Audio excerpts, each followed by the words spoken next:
मनन के द्वारा, चिंतन के द्वारा, लगन के द्वारा, समर्पण के द्वारा, मंथन के द्वारा, शोध के द्वारा ही उसको जाना जा सकता है। और यह सब हम में करने की क्षमता नहीं है। क्यों? क्योंकि हम मानव शरीर के प्राणी हैं। कई जन्मों से हमारा सोने का, खाने का, उठने का, बैठने का संस्कार पड़ चुका है। यह संस्कार एक दिन का नहीं है, कई जन्म जन्मांतरों का है। तो इस संसार को, इस संस्कार को एक दिन में काटा नहीं जा सकता है। पूर्ण महापुरुषों के सानिध्य में पहुंच करके सेवा करते करते करते, पूज्य बड़े सरकार कहते हैं, निरंतर सरकार समझाते रहते साधकों को, भाविक भक्तों को, भज सेवायाम धातु से सेवा शब्द बनता है। सेवा का अर्थ है भजन। यदि सेवा कर रहे हैं, हम नित्य निरंतर सेवा कर रहे हैं, तो अवश्य हमारा भजन हो रहा है। और यदि हम कहें कि हम भजन कर रहे हैं तो सेवा नहीं कर रहे हैं, तो शरीर के द्वारा किए हुए जो पाप हैं वो शरीर के माध्यम से ही कटते हैं। मन के द्वारा किए हुए जो पाप हैं वो मन के द्वारा उस परमात्मा के अनुभव में, परमात्मा के श्री विग्रह में, श्री चरण कमलों के चिंतन से ही कटते हैं। बुद्धि के द्वारा किया हुआ पाप उस परमात्मा का जो अनुभव है, कौन सा अनुभव? परमात्मा कण कण में व्याप्त है। कैसे? आप एक खेत देखिए, उस खेत में आप जैसी आकार की क्यारी बना देंगे, वैसे पानी भरेंगे तो पानी उसी तरह लगेगा। यह वेदांत में इसको कहा गया है। तो परमात्मा को जिस रूप में हम देखना चाहते हैं, भक्त जिस रूप में परमात्मा को, प्रहलाद हुए, ध्रुव हुए, उत्तम से उत्तम भगवान के भक्त हुए, मीराबाई हुई, वो कैसे जिस रूप में देखना चाहे उस रूप में प्रभु दिख जाते हैं। इसलिए हमको अपने जीवन में उस चीज का अनुभव करने के लिए जब महापुरुष की प्राप्ति हो जाती है तो सेवा परम आवश्यक है। और सेवा बहुत ही सुदृढ़ और स्वभाव से, सरलतया और सहजतया और बड़े भाव से करना चाहिए। सेवा के बाद पूज्य गुरुदेव भगवान ने सुमिरन एक सूत्र दिया।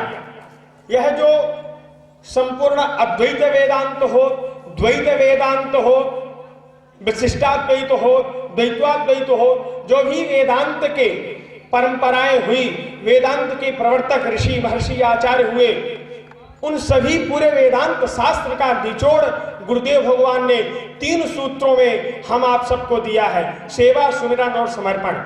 यह सुमिरन कई बार स्वामी जी के सामने कई लोग कहते हैं, निवेदन करते हैं, स्वामी जी भजन क्या है, भजन क्या है? स्वामी जी बहुत सरल शब्दों में बताते हैं कि सूरत की डोर लगने का नाम ही भजन है। कैसे? जब गुरु महाराज के श्री विग्रह का हम ध्यान करते करते करते, वह लव स्वरूप है, वह चित स्वरूप है, वह आनंद स्वरूप है, वह सत्य स्वरूप है, वह निज स्वरूप है, वह बोध स्वरूप है, हमारे अंदर अद्भुत रूप से प्रकट हो जाता है, तो हमारा सुमिरन बनने लगता है। कैसे? जब हम सेवा करते करते अपने शरीर के द्वारा किए हुए अनंत जन्मों के अपराध कट जाते हैं, मुक्त हो जाते हैं उनसे, तो वह सुमिरन करने की, वह दिव्य अलौकिक तेज को समझने की सहजतया हम में क्षमता आ जाती है और वह परमात्मा दे देता है। फिर गुरुदेव भगवान ने समर्पण एक सूत्र दिया। यह समर्पण वह है जिसको तो हमारा मंतव्य है कि समर्पण, सुमिरन और सेवा, इसमें भी और भी एक मंथन हुआ, समर्पण, सेवा, फिर सुमिरन। सुमिरन वह अंतिम इकाई है, समर्पण वह पहली इकाई है। जिसके प्रति आप समर्पित हो जाते हैं, यदि समर्पित आप हो गए, प्रत्येक क्षण यदि आप उस परमात्मा के प्रति नैत्यानुसंधान कर रहे हैं, दासानुसंधान कर रहे हैं कि हम तो भगवान के दास हैं, जब ऐसी हमारे गति में हमारी गति बन जाती है तो वह परमात्मा बहुत जल्दी आ जाता है। प्रहलाद ने क्या किया? प्रहलाद ने यही किया। ध्रुव ने क्या किया? ध्रुव ने यही किया कि हम तो भगवान के दास हैं, किंग कर्तव्य विमूढ़ है, हमको क्या करना चाहिए, क्या नहीं करना चाहिए, कैसे करना चाहिए, कुछ भी जानकारी नहीं है। लेकिन उन्होंने केवल एक चीज समझा कि वह जो परम तत्व है, वह जो अलौकिक तत्व है, उस तत्व को जानना यह हमारा धर्म है, इसके अलावा हम कुछ नहीं जानते।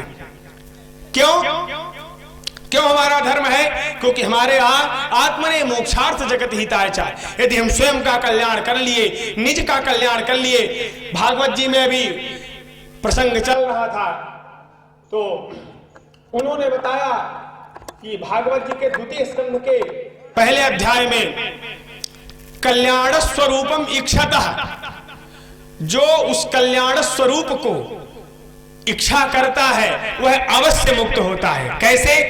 कल्याण स्वरूप को हम जानेंगे कैसे? तो उस कल्याण स्वरूप को जानने की एक ही विधा है, उस महापुरुष को जानना।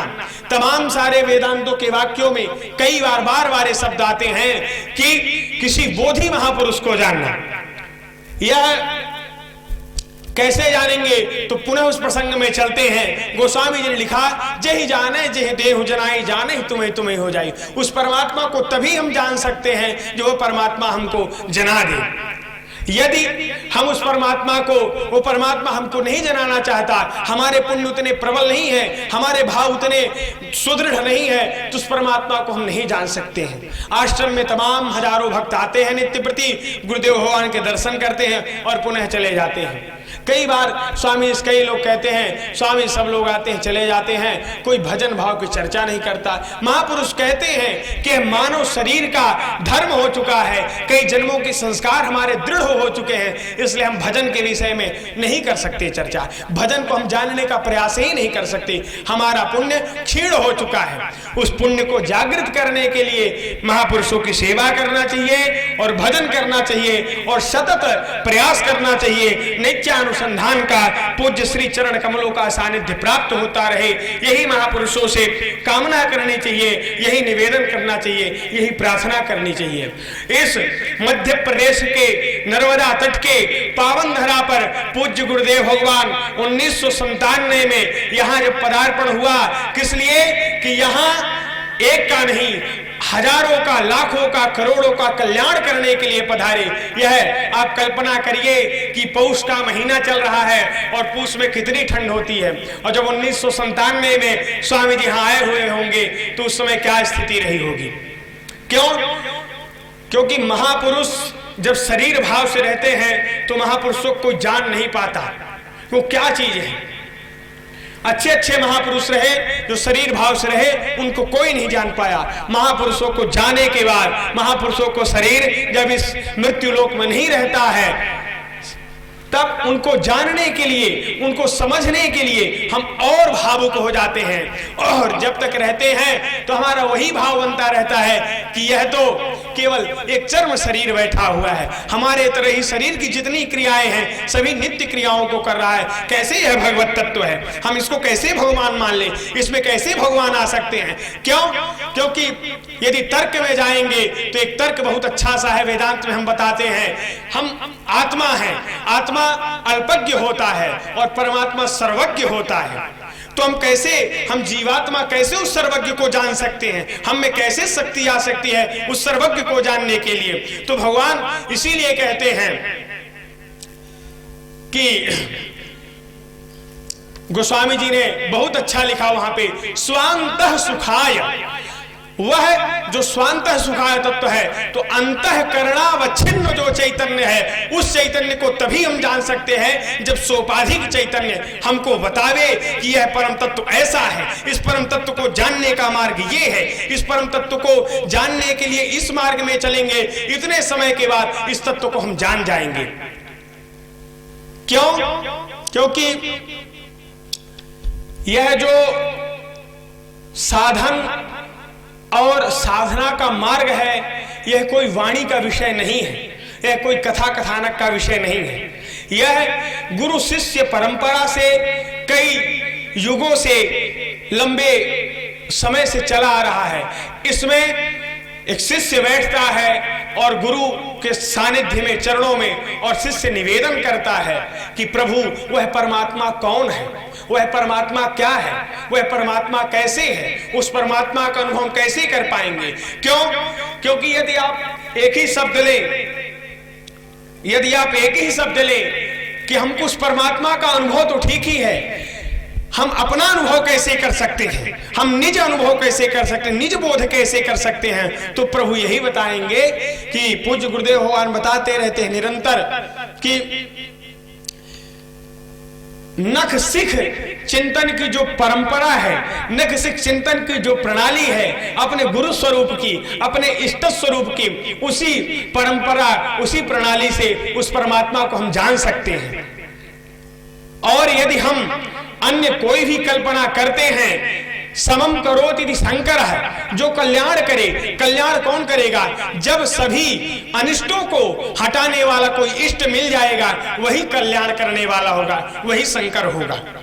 जो ब्रह्मा है वह कौन है? वह किसी भी चीज को जो रच दे, और किसी भी चीज को जो रची हुई चीज है, निर्माण की हुई चीज है, उस निर्माण की हुई चीज में उसके गुण दोष से हमसे मुक्त कर दे, वही ब्रह्म है। वह कौन हो सकता है? वह केवल हमारा इष्ट हो सकता है। विष्णु जो विश्व में, विश्व से अणु रूप व्याप्त है, जो विश्व में अणु रूप से व्याप्त है, कण कण में व्याप्त है, वह कौन व्याप्त हो सकता है? उस व्याप्त तत्व का अनुभव हम कैसे कर सकते हैं? वह केवल एक परमात्मा ही करा सकता है, गुरुदेव भगवान ही करा सकते हैं। इसलिए इस श्री परमहंसाश्रम अमृत झिरिया के 25वें वार्षिक महोत्सव एवं रजत जयंती समारोह के पावन शुभ अवसर पर हम आप सभी यहाँ एकत्रित होकर के स्वामी जी के पूज्य वचनों का लाभ लें, आशीर्वाद लें और महापुरुषों के सानिध्य में बैठ करके उस परमात्म तत्व को जानने की जो क्रिया है, जो प्रणाली है, वह जो गीता का सार है, रामचरितमानस का सार है, शिक्षा कल्प निरुक्त व्याकरण छंद ज्योतिष 6 शास्त्रों का जो सार है, ऋग्वेद यजुर्वेद सामवेद अथर्ववेद, ऐसे जो 4 वेद हैं उनका जो सार है, इन सभी ग्रंथों का अनंत शास्त्रम बहुलास्य विद्या, इन सभी विद्याओं का जो सार है वह पूज्य गुरुदेव भगवान एक शब्द में, एक ही प्रणाली में, एक ही विधि में निकाला है, जो कि यह हम